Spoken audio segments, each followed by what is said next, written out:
O avião sacode como se o céu de Lisboa conspirasse contra eles. João sente o coração disparar não pelo turbilhão lá fora, mas pelo grito agudo que irrompe do assento ao lado. Maria, a mulher grávida que acabara de embarcar, dobra-se em dor, o rosto pálido como as nuvens rasgadas pela tempestade. Sem hesitar, ele desata o cinto, ignora o sinal de cintos afivelados, pescando furiosamente, e estende a mão para ela, um gesto simples que, naquele instante, parece desafiar o destino inteiro. No caos da cabine de primeira classe, onde o luxo de poltronas de cor e champanhe esquecido contrasta com o pânico crescente, João ergue Maria com gentileza surpreendente para si mesmo, um homem de 32 anos que sempre preferiu o silêncio das bibliotecas aos holofotes da vida. Eu cuido dela, diz ele à comissária, que assenta atordoada, enquanto guia Maria para o seu próprio lugar, o melhor da aeronave, com vista para o Tejo que se afasta lá embaixo. É um ato instintivo, nascido de uma solidão que ele carrega como uma mala invisível. Gay é uma Lisboa que celebra o orgulho mas ainda sussurra preconceitos nas esquinas antigas do Chiado. Mal sabe ele que, ao ceder seu assento, está abrindo a porta para um furacão de emoções que reescreverá sua alma. A viagem de Lisboa a Porto, que deveria ser rotineira, um voo curto para uma conferência sobre literatura que era na Universidade do Porto, transforma-se em uma odisseia pessoal. João, editor de uma pequena revista cultural dedicada a vozes LGBTQ mais marginais, senta-se agora na classe executiva, um degrau abaixo do conforto que pagara com seu salário modesto. O avião estabiliza, mas o burburinho persiste, passageiros trocam olhares nervosos, e João sente os olhos sobre si, como sempre sente em espaços públicos onde sua postura elegante e o anel discreto no dedo mindinho traem uma história não contada. Ele acomoda-se ao lado de um estranho, um homem de olhos castanhos intensos, barba bem aparada e um casaco de lã que cheira a café de Alfama. Obrigado por isso, diz o homem, com um sotaque do norte que soa como o vento no Douro. Você salvou o dia dela. Eu sou Miguel. Miguel, 34 anos, arquiteto de restaurações históricas em Porto, viajava para um projeto no centro histórico. Ele vira o rosto para João, e há algo no modo como seus lábios se curvam, um misto de gratidão e curiosidade, que faz o ar entre eles crepitar. Eu vi tudo de cá, continua Miguel, inclinando-se ligeiramente. Foi corajoso. A maioria ficaria parada. João ri baixinho, um riso que esconde a vulnerabilidade de quem já foi julgado por gestos menores. Ou por ser quem sou, responde ele, testando as águas. Miguel não recua, em vez disso, seus olhos se iluminam. Então somos dois que não paramos por isso. A conversa flui como o vinho do Porto, de livros proibidos na ditadura de Salazar a bares escondidos no bairro alto onde casais como eles dançam ao som de fado moderno. Pela primeira vez em anos, João sente o peso da solidão se dissipar, substituído por uma faísca que ele jurara extinta após o rompimento com seu último amor, um pintor que o abandonara por medo do que os outros diriam. Enquanto o avião corta as nuvens, Maria, recuperada graças a um kit médico improvisado, manda uma mensagem de agradecimento via comissária. Você é um anjo, João. Meu bebê e eu lhe devemos tudo. Ele sorri para o celular, imaginando a vida que pulsa ali dentro, uma promessa de futuro em meio ao caos. Mas o verdadeiro turbilhão começa quando aterrissam em Porto. O aeroporto Francisco Sá Carneiro é um vórtice de chuva fina e vozes apressadas, e João, carregando sua mala, esbarra novamente em Miguel na esteira de bagagens.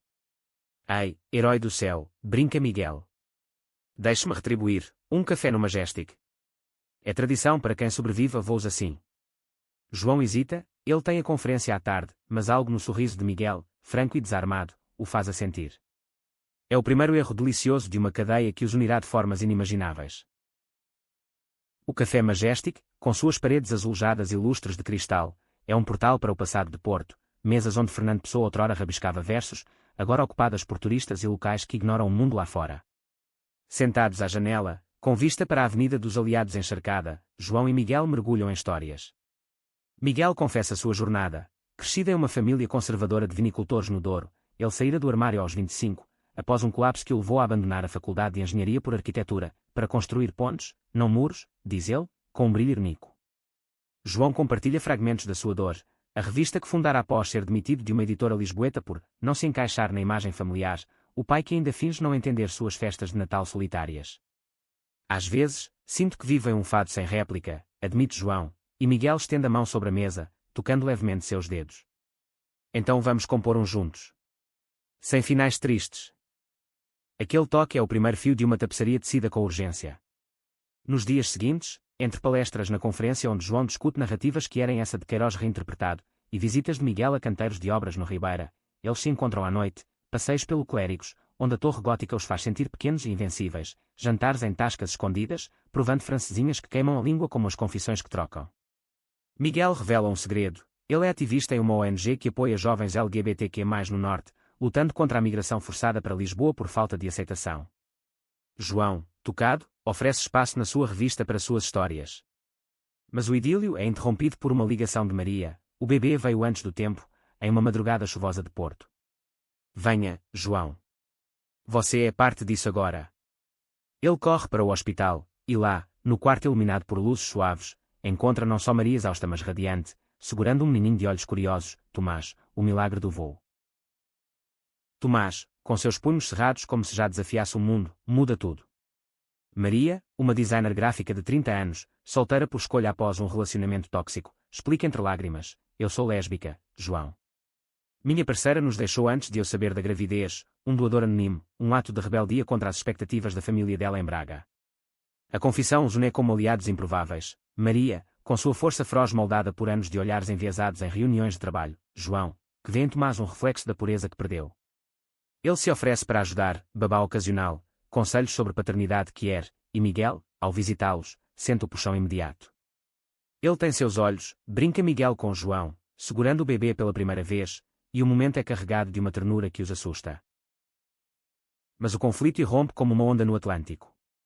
Uma semana após o nascimento, durante uma reunião na ONG de Miguel, um colega mais velho, conservador disfarçado de progressista, solta um comentário venenoso: esse seu novo amigo lisboeta, com o bebê da moça.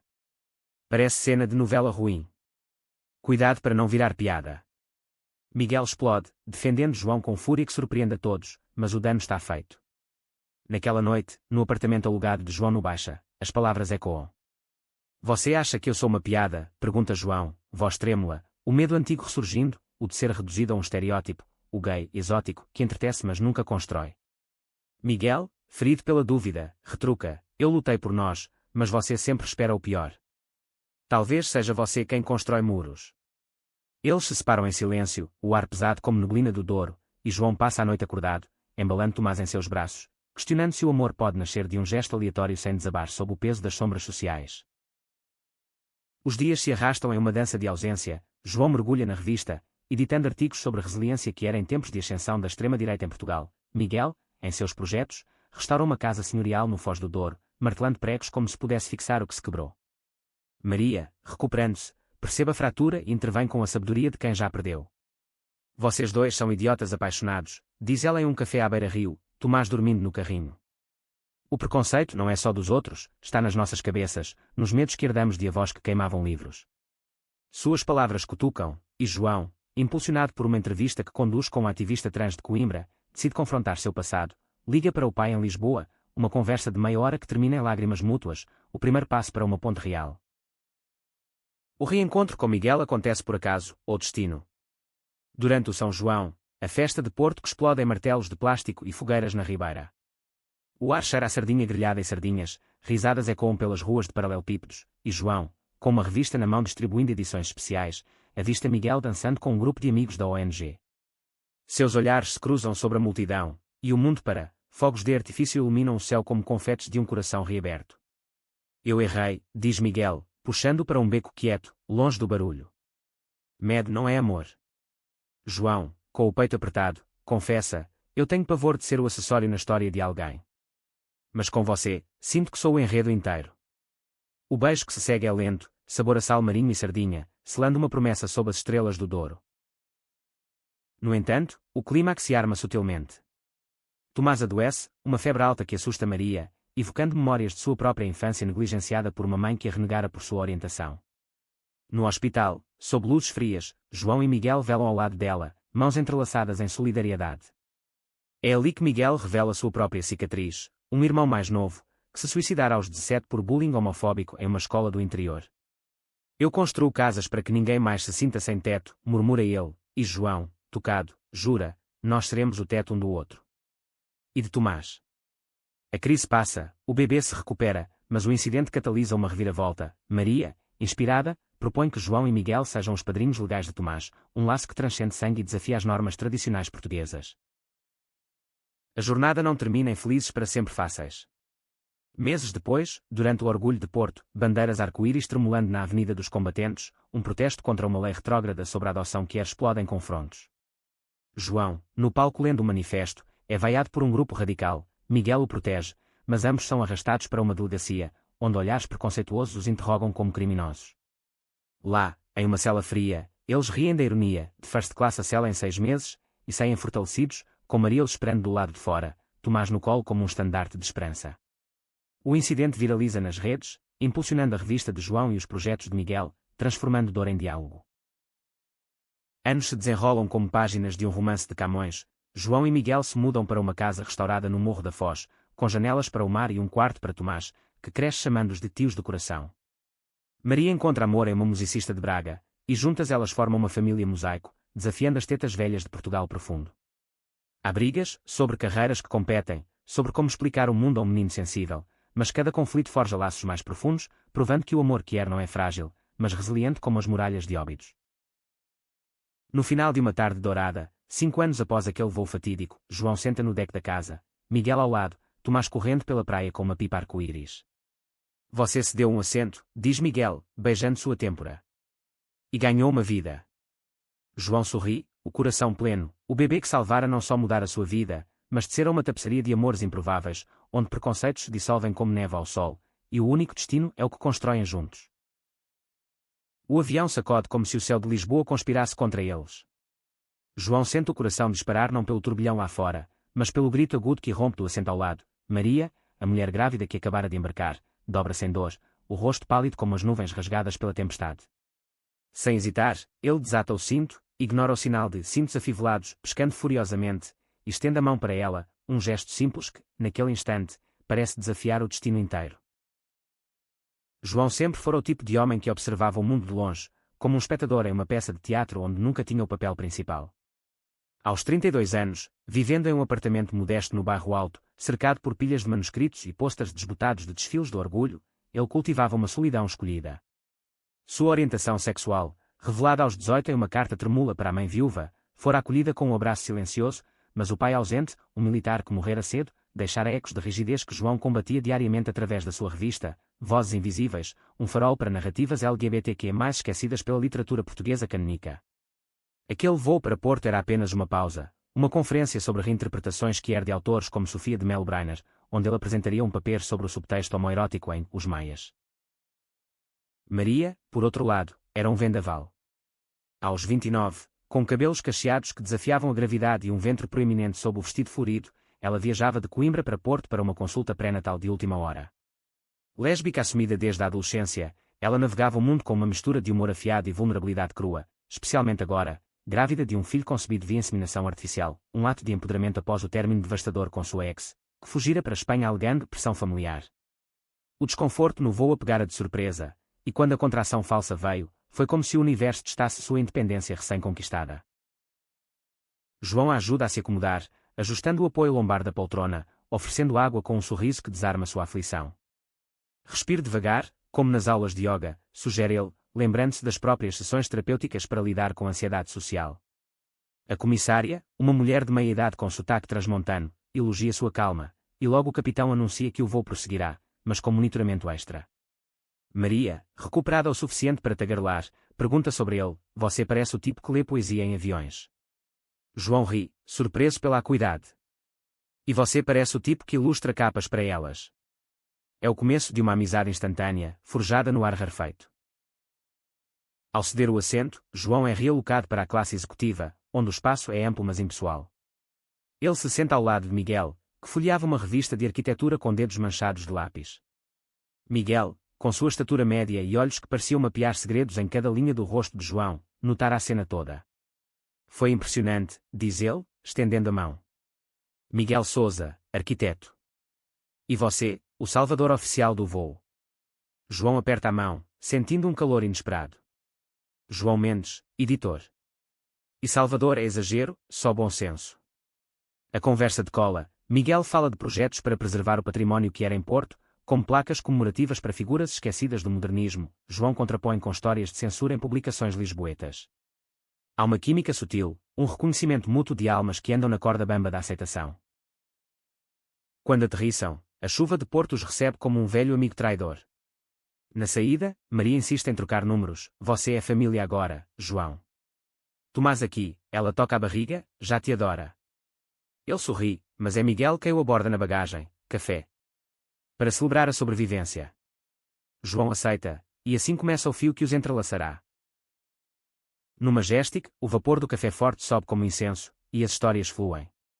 Miguel descreve sua infância no Douro, colhendo uvas com um avô que contava lendas de amores proibidos entre vinicultores. Eu soube cedo que meu coração batia diferente, confessa, e João sente o eco em si mesmo, o primeiro beijo roubado em uma praia de Cascais, o pavor de ser descoberto. Porto me salvou, diz Miguel. Aqui, as pedras antigas guardam segredos sem julgar. João, embriagado pelo momento, compartilha o sonho de expandir a revista para o norte, criando uma rede de vozes silenciadas. O toque das mãos sobre a mesa é elétrico, um prelúdio para o que virá. Os dias em Porto se desdobram como um mapa antigo, com ruas sinuosas levando a tesouros escondidos. João, hospedado em um hotelzinho no centro histórico, equilibra a conferência com encontros furtivos com Miguel. As palestras são intensas, debates acalorados sobre como o saudosismo português mascara narrativas que er, com João defendendo que a melancolia de Pessoa é um código para o amor não dito. No intervalo, mensagens de Miguel piscam no celular, passei pelo Douro depois. Sem pressa. Eles alugam um barco pequeno, navegando o Rio Dourado ao pôr do sol, onde vinhedos em socalcos parecem escadarias para o céu. Ali, longe dos olhares, Miguel beija João pela primeira vez, um beijo hesitante, tasting de vinho tinto, que os deixa sem fôlego. Maria liga na manhã seguinte, voz leve apesar da fadiga. Tomás está chutando como um jogador do FC Porto. Obrigada pelo apoio virtual, você me faz rir com suas anedotas literárias. João, caminhando pela Rua das Flores, sente uma pontada de culpa por estar tão imerso em seu próprio redemoinho. Ele conta a ela sobre Miguel, e Maria ri, finalmente. Eu vi como ele te olhava no aeroporto. Aproveite, mas lembre, amor é como gravidez, cheio de surpresas. As palavras ecoam quando, naquela noite, em um bar de fado no Sé, Miguel abre o coração sobre sua ex, um relacionamento que terminara em traição por insegurança. Eu me escondi por anos, João. Agora, quero construir algo real. João, tocado, mas assombrado por seu próprio histórico, o pintor que o deixara por uma vida normal, hesita em mergulhar de cabeça. O conflito inicial surge sutilmente, como uma rachadura em azulejo. Durante um jantar em uma tasca no Bolhão, onde o cheiro de bacalhau assado enche o ar, Miguel menciona casualmente um ex-colega de trabalho, um homem casado que flertara com ele anos antes. Foi inofensivo, mas me fez questionar tudo. João sente uma pontada de ciúme irracional, alimentado por velhas inseguranças, e se for sempre assim? Nós, gays, sempre na sombra dos normais. Miguel franze a testa, magoado. Você acha que eu sou assim? Que te vejo como segundo plano. A discussão é baixa, mas cortante, terminando com um silêncio desconfortável enquanto pagam a conta. João volta ao hotel, o peito apertado, questionando se o gesto no avião fora apenas um prelúdio para mais solidão. No dia seguinte, a conferência atinge o pico com um painel sobre preconceito institucional. Um orador convidado, um sociólogo de Lisboa, elogia o trabalho de João, mas questiona em particular, sua revista é valente, mas cuidado com esses romances fugazes no norte, eles comem corações como uvas selvagens. As palavras, bem intencionadas mas paternalistas, semeiam dúvida. Quando Miguel o leva para um tour privado de uma catedral em restauração, João explode, você me vê como um turista emocional. Alguém para entreter enquanto restaura pedras. Miguel para, poeira no ar dançando na luz filtrada pelos vitrais. Não, eu te vejo como parceiro. Mas você carrega fantasmas que nem eu posso exorcizar. Eles se reconciliam com um abraço, mas a semente do medo está plantada. Enquanto isso, Maria's gravidez avança, e ela compartilha ultrassons que fazem João sorrir, Tomás com um perfil de poeta em miniatura. Ela confessa medos, minha família em Braga ainda finge que isso é um erro de juventude. Ser lésbica e mãe solteira. É como dançar fado sem violas. João a encoraja, enviando trechos de ensaios sobre maternidade que er, fortalecendo um laço que transcende o oceano entre cidades. É esse apoio que o impulsiona a confrontar Miguel sobre compromissos, se isso for real, vamos devagar, mas juntos. Miguel assente, e eles planejam uma visita a Maria antes do parto. O parto prematuro chega como um raio. É uma sexta-feira chuvosa, João é uma sessão de autógrafos na Feira do Livro do Porto, quando o telefone toca. É agora. Hospital de São João. Ele corre pelas ruas molhadas, coração na boca, e encontra Miguel já lá, tendo sido alertado por Maria. No quarto, após horas de agonia, Tomás nasce, um choro fraco que enche o espaço de milagres. João segura o dedo minúsculo do bebê, lágrimas escorrendo, e Miguel, ao lado, sussurra: nós fizemos parte disso. O momento os une, mas também expõe fragilidades. Miguel, vendo a família improvisada, sente pânico de paternidade não biológica. E se eu não for suficiente, confessa mais tarde. João o acalma: amor não mede em sangue. Tomás, com sua pele rosada e olhos que piscam como luzes de um cais portuense, torna-se o centro gravitacional de suas vidas. Maria, exausta mas eufórica, descansa no hospital, e João e Miguel se revezam em vigílias, trazendo flores de mercado e histórias sussurradas para acalmar o choro noturno. Ele é perfeito, diz Maria, amamentando, como um azulejo novo em parede antiga. A confissão dela sobre ser lésbica aprofunda a confiança: eu escolhi isso sozinha, mas agora vejo que família é a escolha. João, inspirado, escreve um artigo para a revista sobre a inseminação que era em Portugal, destacando barreiras legais que Maria enfrenta. De volta à rotina, João estende sua estadia em Porto, alugando um apartamento temporário no Miragaia. Miguel o ajuda a mobiliar, transformando o espaço em um ninho, estantes para livros, uma rede na varanda para noites estreladas. Suas rotinas se entrelaçam: manhãs de café com pão de mafra, tardes de trabalho remoto onde João edita enquanto Miguel desenha plantas. O amor floresce em gestos pequenos: Miguel cozinhando caldeirada, João lendo poemas de Flor Bela Espanca em voz alta. Mas o idílio é testado pela realidade. Uma noite, após um jantar com amigos da ONG, um comentário bêbado de um ativista: vocês dois com o bebê da Maria. Parece comercial de adoção fake. O riso forçado esconde dor, e em casa, João confronta: é sempre assim. Somos o casal fofo para os outros rirem. Miguel, defensivo, rebate: ou você projeta seus medos em mim. A briga escalona, portas batendo, deixando um silêncio que dói mais que palavras. João passa a noite no sofá, remoendo memórias, o rompimento com o pintor, que o acusara de ser muito sensível para o mundo real.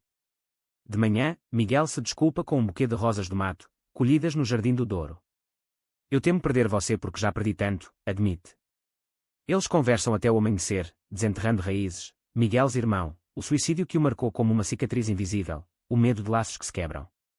João compartilha a rejeição paterna implícita, o pai que nunca disse eu te amo, sem qualificadores. Vamos à terapia, sugere Miguel, e João concorda: um passo para um amor maduro. Maria, alta do hospital, convida-os para batizado informal em sua casa no Bonfim. O ritual é que era ao extremo: padrinhos João e Miguel, madrinha uma prima lésbica de Maria, votos trocados sobre um altar de velas e livros de poesia. Tomás, em um macacão bordado com arco-íris, gorgoleja como se aprovasse. Mas o evento atrai olhares familiares: a mãe de Maria, de Braga, aparece relutante, murmurando sobre pecados modernos. Ele é meu neto, mas isso. Vocês, diz ela a João, olhos frios. Ele responde com calma: amor não peca, senhora. Ele cura. A tensão para, mas Tomás riso dissolve um lembrete de inocência. Os meses seguintes são de consolidação. João decide mudar-se permanentemente para Porto, vendendo seu apartamento lisboeta, uma despedida agridoce do Chiado, mas um sim ao futuro. A revista ganha tração com edições sobre famílias não tradicionais, e Miguel firma contrato a João para consultoria cultural em projetos.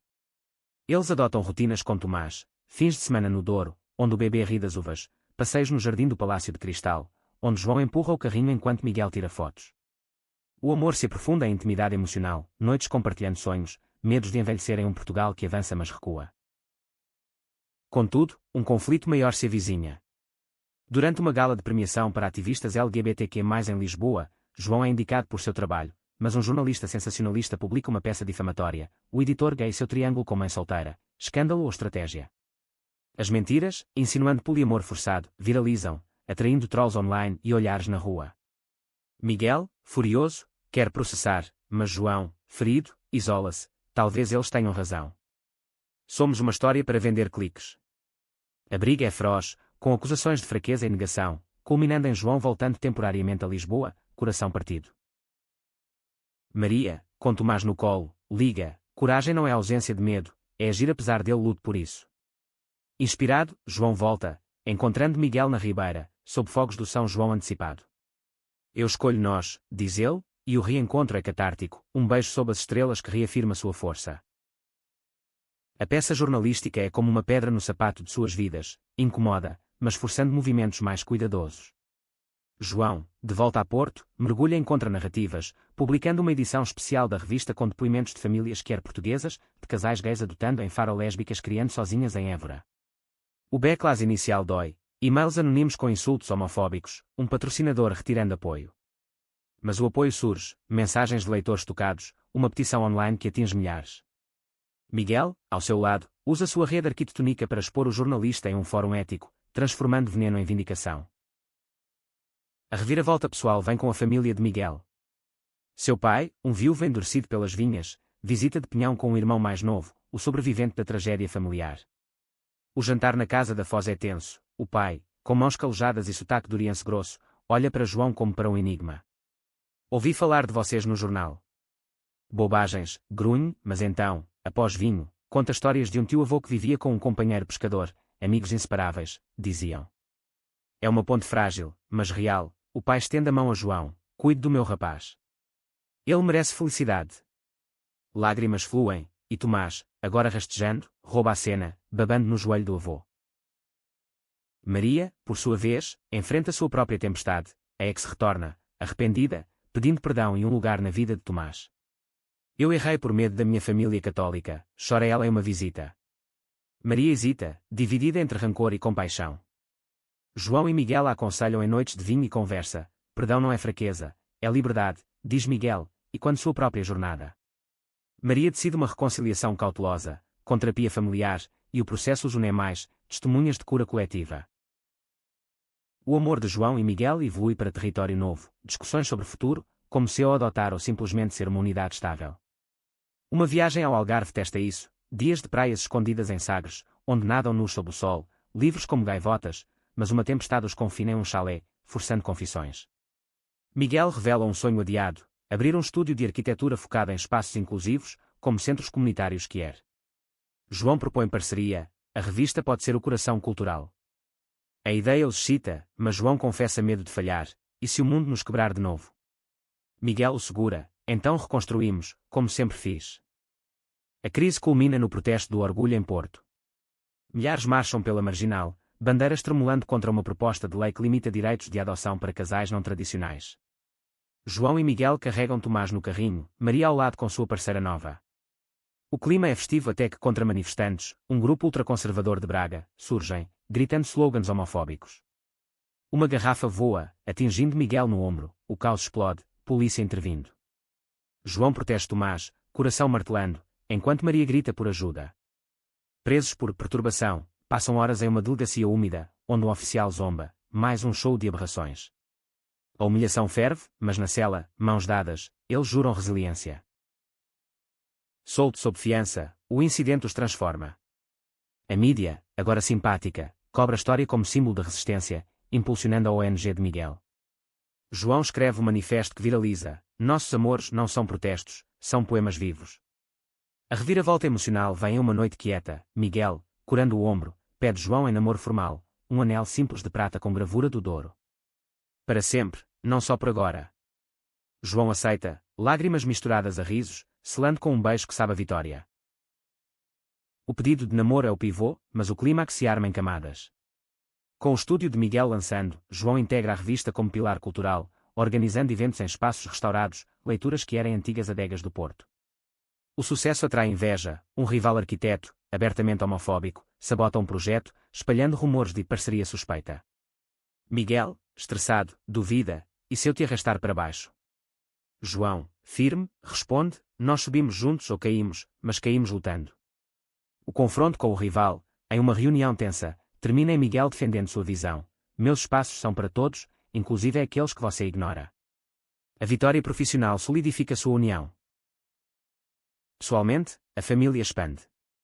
A mãe de João visita de Lisboa, trazendo pastéis de nata e histórias de juventude no Chiado. Ela abraça Miguel como filho, e ao ver Tomás, sussurra: você me deu netos de coração.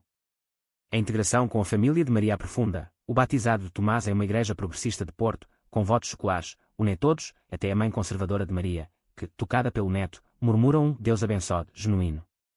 Mas uma reviravolta abala, a ex de Maria relapsa, abandonando novamente, deixando-a devastada. Eu confiei de novo, chora ela. João e Miguel a apoiam, cuidando de Tomás por dias, provando sua rede de segurança. O verdadeiro ápice vem com a doença de Tomás, uma infecção respiratória que o leva ao hospital em uma madrugada de outono. Febre alta, monitores apitando, Maria desaba em prantos. João e Miguel velam, alternando abraços e canções de ninar. Ele tem que ficar bem, implora Miguel, e quando o trauma do irmão? João, ancorando-o, diz, nós somos sua força. Horas de angústia culminam em recuperação, o pediatra elogiando apoio familiar unido. O alívio os transforma. Miguel propõe coparentalidade formal com Maria, um arranjo legal que desafia normas, aprovado após audiências emocionantes. No rescaldo, eles viajam para Lisboa, uma reconciliação com raízes. No Castelo de São Jorge, sob oliveiras antigas, João lê para Miguel um poema original, versos sobre amores nascidos em céus turbulentos. Você é meu porto seguro, termina. Lágrimas caem, e Miguel responde com planos, casamento civil no próximo orgulho, uma casa maior para todos. A jornada de cura continua, terapia semanal desenterra mais camadas, mas cada passo é vitória. Anos fluem como o Tejo para o mar, Tomás cresce para um menino de 5 anos, curioso e afetuoso, chamando João e Miguel de papás do avião, em desenhos coloridos. A casa na Foz torna-se um hub, paredes com azulejos restaurados por Miguel, estantes de João abarrotadas de livros que quer traduzidos para o norte. Maria, agora em um estúdio de design próspero com sua parceira, a musicista, forma uma família paralela, visitas semanais tecendo uma teia maior. O estúdio de Miguel floresce com projetos inclusivos, um centro LGBTQ+, em Vila Nova de Gaia, onde a revista de João cedia eventos mensais. Desafios persistem, uma eleição nacional traz ventos retrógrados, com discursos que ecoam Salazar, forçando-os a marchar novamente. Em uma manifestação em Coimbra, Tomás, no colo de João, acena uma bandeira pequena, gritando amor para todos. Um momento capturado em fotos que inspiram. Pessoalmente, João enfrenta uma crise criativa, duvidando da revista após um artigo polêmico sobre interseccionalidade racial no Orgulho Português. Miguel o puxa de volta, sua voz é necessária, como minhas vigas sustentam telhados. Juntos, revisitam o voo fatídico em uma viagem de comemoração, voando first class, rindo da ironia. O casamento é íntimo, na Ribeira, ao som de fado, com Maria como madrinha, Tomás espalhando pétalas. Votos trocados falam de resiliência, de um assento cedido a uma vida compartilhada, eu te escolho todos os dias. A lua de mel no Douro, entre vinhas, é de quietude, conversas sobre envelhecer, sonhos de mais crianças, talvez via adoção. Reflexões finais vêm em uma tarde na praia, Tomás constrói castelos de areia, Maria e sua parceira tocam violão ao longe. João, de mão dada com Miguel, murmura, o bebê mudou tudo, não só salvou um dia, mas nos salvou uns aos outros. Miguel sorri, e o preconceito? Ainda sussurra, mas nossa história grita mais alto. Sob o sol português, eles sabem, amor que era epopeia, cheia de turbulências mas navegada com graça, um legado para Tomás e gerações. O avião que os unirá agora é memória distante, mas o laço perdura, prova de que gestos simples tecem destinos grandiosos, em uma Portugal que, devagar, aprende a abraçar todos os seus filhos.